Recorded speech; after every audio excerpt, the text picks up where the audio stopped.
First aid heals damage and horror. Older Arkham Horror cards were pretty bad at this, and it's a prime example of being pretty bad at this. It does help you stay alive, and also you can discard it to Crypt Chill, which is a treachery that discards your asset, but the card just has so many weaknesses. The main problem with it is just too inefficient.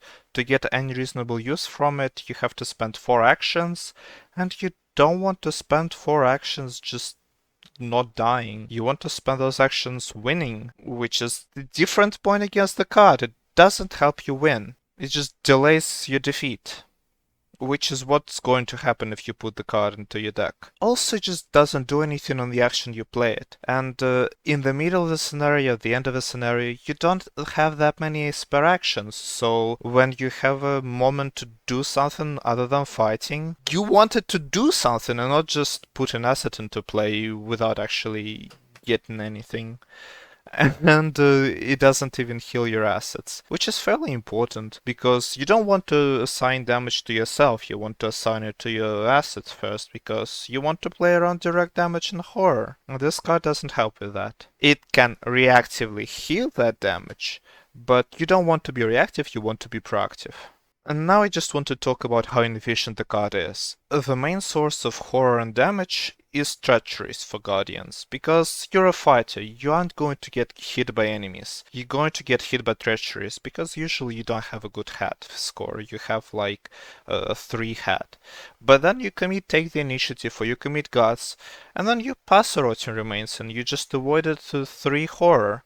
And that's 0 actions and just 1 skill committed, so much better than First Aid. Okay, let's say you fail that treachery, still there's better ways to deal with that damage or horror. You can play heavy first, you can play something worth fighting for, you can play Tetsuo Mori, you can play Trusted as well. And they're so much more efficient, actually good cards.